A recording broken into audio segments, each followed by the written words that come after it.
amené à créer cette ASBL? Donc, ça date d'il y a quelques années et ça vient de l'ASBL Timber. Okay. Voilà. Donc, à l'époque, le directeur qui a fondé lui-même Timber, je sais pas, ça devait être en 2010, même un peu avant, s'est dit qu'en fait, être 3 jours par semaine dans les bois, peu importe le temps, peu importe la température, ça devenait compliqué pour certains. Et donc, du coup, il a essayé de trouver le même concept que Timber, mais avec une activité un peu plus sédentaire. Donc l'idée est vraiment qu'eux participent à toute la chaîne de production, du début jusqu'à la fin, et qui est vraiment une valorisation de leur travail et qui est un lien avec une profession qui est tout à fait reconnue et qui est tout à fait valorisée par tous. Donc c'est vraiment l'idée de base, c'est de faire un centre de jour où on a une activité professionnelle qui valorise chacun de nos bénéficiaires. On a ouvert en 2018. En gros, on avait 25 places à accueillir et on sait bien qu'il y a une quantité de places qui manque et donc du coup, ça s'est très vite rempli. On a 2 critères de base qui est l'hygiène parce qu'on travaille dans une boulangerie donc c'est la base et le deuxième critère qui est un critère logique mais qui n'est pas logique pour tout le monde c'est une motivation et une participation à toutes nos activités. Donc on vient à Arthos pas juste pour faire la boulangerie ou pas juste pour faire des activités autres sportives etc. On vient pour tout faire. Donc voilà, ça c'est nos 2 critères de base. Maintenant, au fur et à mesure, voilà, il y a des critères qui pourraient s'ajouter, mais ça c'était nos critères de base. Et donc c'est une ASBL de vivre ensemble, entre guillemets. Il n'y a pas que la boulangerie. Non. Et il y a plein d'autres activités qui sont... Voilà, alors ça c'est le concept d'un centre de jour, c'est que on va accueillir les bénéficiaires dans le but de leur offrir un accueil agréable, diversifié et qui va dans le sens de leur bien-être et de l'accompagnement vers l'autonomie et vers la découverte de plein d'autres choses. Et donc du coup, on a ajouté au concept de centre de jour l'activité professionnelle de base, qui est la boulangerie. Mais dans un centre de jour, on a évidemment plein d'autres activités. Et donc ici, on a des activités sportives, on a du hockey, de l'escalade, du foot, voilà, plein d'autres sports, parfois ponctuels, parfois spécifiques. On a une activité cuisine, donc tous les jours, il y a une équipe qui prépare le repas du midi. On a des activités dites de loisirs, ça peut être de la couture, ça peut être de la mosaïque, ça peut être de l'espace décoratif, ça varie. On a des activités extérieures, ça peut être des rencontres avec d'autres centres, ça peut être des visites de musées, des expositions, des sorties un peu plus exceptionnelles comme Boboyan Land, Walibi ou des choses comme ça. Donc voilà, c'est vraiment une énorme palette. Notre but c'est voilà, d'avoir une activité professionnelle qui demande quand même voilà, être debout, qui demande des compétences, qui demande du travail. Mais parallèlement à ça, ils ont plein de moments assez agréables et diversifiés. Quels sont les autres avantages positifs à venir dans cette ASBL? Donc, tout ce qui est l'accompagnement vers la vie d'adulte. Donc certains beaucoup en fait sortent de l'école qui sont encore dans un petit cocon. Ici, ça va être participation à toutes les tâches d'un adulte fait, sa préparation cuisine. Il y en a qui apprennent à faire l'autonomie dans les trajets. Il y en a qui apprennent à justement prendre un taxi et venir avec. Il y en a qui, à partir du moment où ils vont dans un centre de jour, ils vont quitter leur maison et aller dans un centre d'hébergement. Donc voilà, le passage vers un centre de jour quand on vient de l'école peut être signe de beaucoup d'apprentissage vers la vie adulte.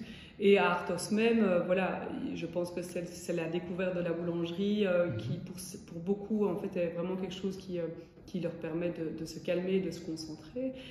Et puis il y a tout le reste qui leur plaît. C'est toujours gai de passer toute une journée dehors, à faire une balade, à aller livrer le pain. Voilà, oui, c'est chouette. Mais est-ce qu'il y a déjà... Alors, on a beaucoup de choses positives, mais est-ce qu'il y a eu des choses négatives aussi, des situations assez complexes à gérer? Oui. on en vit beaucoup, hein, des situations compliquées parce que on est face et on travaille avec eux et avec toutes leurs frustrations qui sont de base là. Il y en a certains qui sont très conscients de leur handicap et donc qui ont une frustration en eux à se confronter tous les jours par rapport à ceux qui viennent acheter le pain, par rapport à ceux qui viennent quand on leur livre le pain. Donc il y a beaucoup de frustration chez chacun d'entre eux, qui s'expriment d'une manière différente. Il y en a qui peuvent du coup être dans un mutisme total et donc là aussi c'est compliqué. Il y en a qui peuvent exploser et donc du coup casser des choses, ça aussi c'est compliqué. Donc ça c'est par rapport à eux. Et nous ici dans l'organisation de base, ce qui a été très compliqué, ça a été la mise en route de la boulangerie.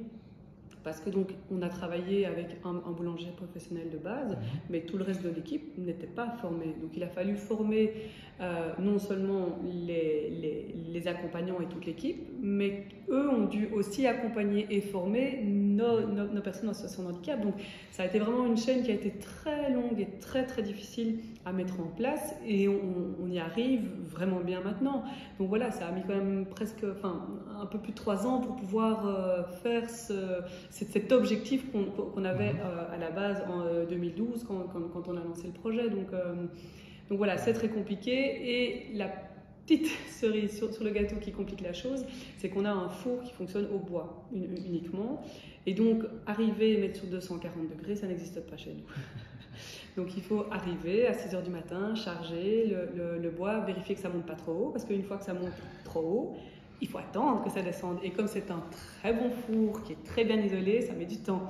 Okay. Donc voilà, ça aussi, ça a été déjà apprendre, parce que tout le monde n'a pas la gestion d'un four à bois.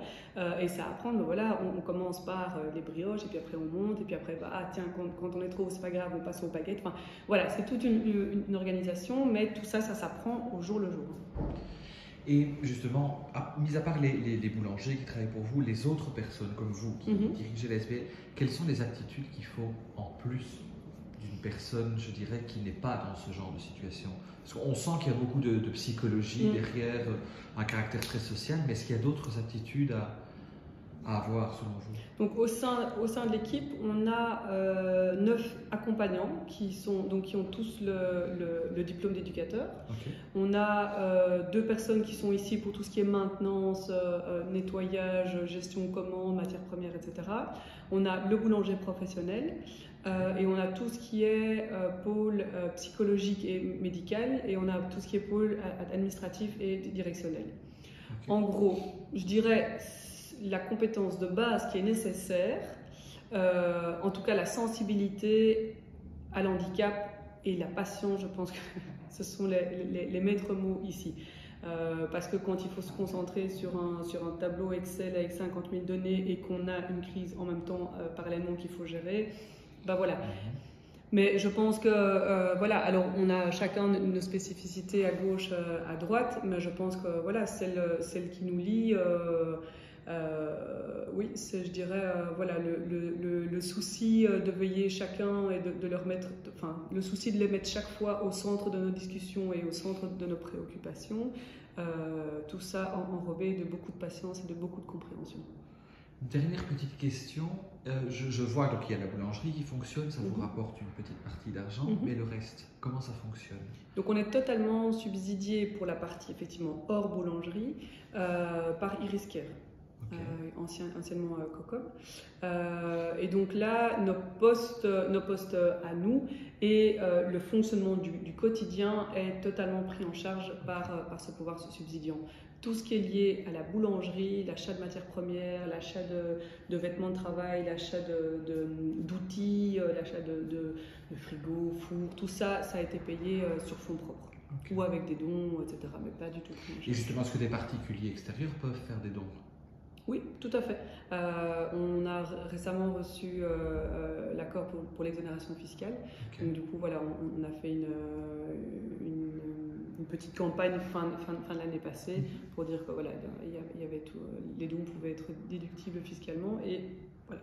Ça nous a permis de récolter un peu d'argent qui nous a permis d'acheter une grande colonne frigorifiée Voilà, c'est comme ça qu'on fonctionne.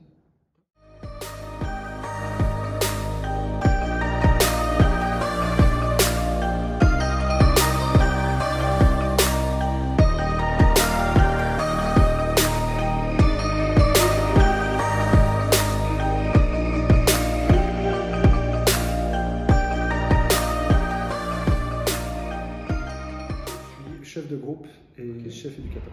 Okay. J'ai 2 casquettes, mais je suis aussi sur le terrain parce que je suis éducateur de formation. Okay. Et j'estime que pour avoir une vue globale, il faut pouvoir aussi être sur le terrain. Et justement, donc vous êtes éducateur de formation. Oui. Est-ce qu'il faut des aptitudes en plus qu'un éducateur normal, si je puis dire, pour travailler dans ce genre d'établissement?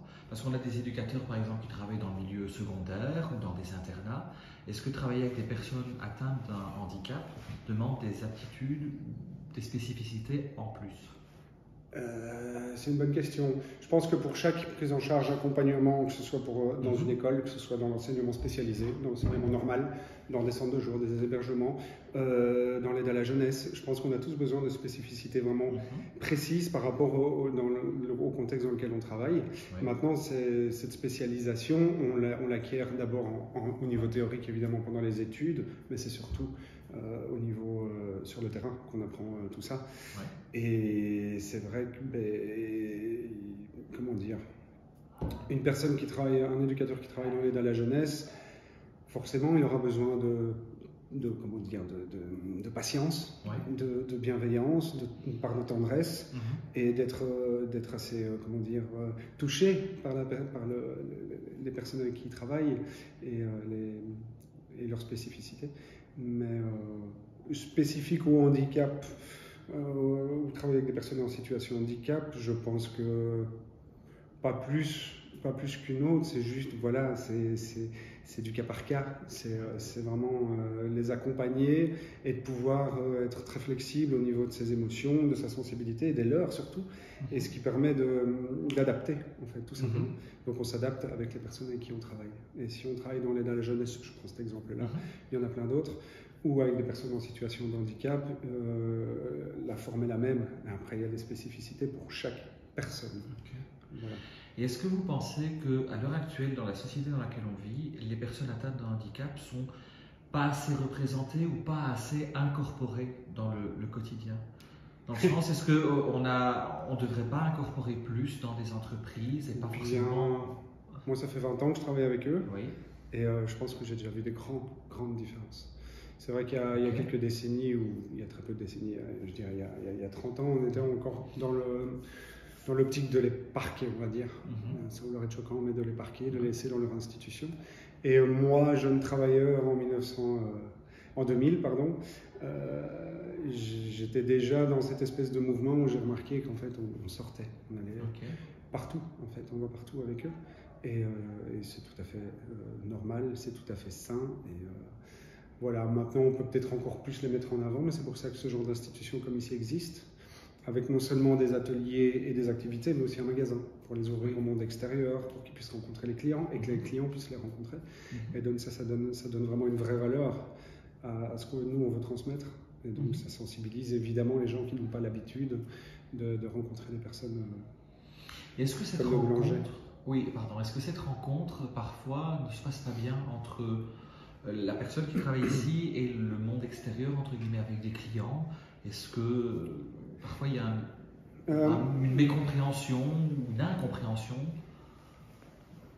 Peu importe, que ce soit de la part du boulanger ou de la boulangère. Je cherche un exemple. Je pense que ici, dans certains cas, comme c'est des situations de handicap léger, modéré, il y en a qui ont conscience de leur handicap et pour qui c'est très compliqué d'assumer ça. Et donc, il y a une sorte de, je ne vais pas dire parano, mais ils peuvent avoir plus de mal par rapport à certaines personnes qui pourraient porter un regard pas toujours, effectivement, discret ou respectueux sur eux. Après, il y a eux aussi, ils peuvent rentrer là-dedans, ils ont du mal à assumer, à accepter leur handicap, et donc ils peuvent aussi, eux, voir des choses ou penser, interpréter, des regards d'autres personnes, alors que ce sont peut-être des regards tout simples, des regards tout à fait normaux, pas forcément malveillants. Voilà. Pourquoi être venu à Arthos? Je suis venu à Arthos parce que, après, comme je vous ai dit, 16 années dans un autre contexte professionnel qui était quand même assez pas facile. J'ai fait mon expérience, c'est très bien, j'étais content de m'en aller. Et puis, par le bouche à oreille, j'ai entendu parler d'Arthos.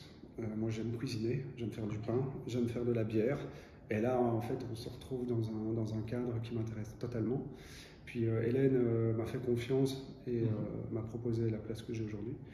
Et j'en suis très heureux. Non, c'est super. Voilà, j'apprends le métier en plus. Voilà. Oui. J'apprends le métier de boulanger. Là, ça fait 3 ans et demi. On commence tout doucement à bien maîtriser, à pouvoir faire les productions, assurer les productions quand le boulanger est en vacances, le boulanger professionnel, j'entends. Parce qu'on a nos boulangers qu'on appelle voilà, les boulangers, mais pour ne pas tout confondre. Mais voilà, donc Arthos, ça m'a vraiment attiré pour ça. Donc je travaille en hébergement, je passe en centre de jour, je travaille avec des personnes moins lourdement handicapées, avec moins de grandes dépendances, et avec un projet principal tournant autour d'un métier qui m'intéressait déjà à la base, et qui tourne autour de la cuisine et de voilà, la boulangerie.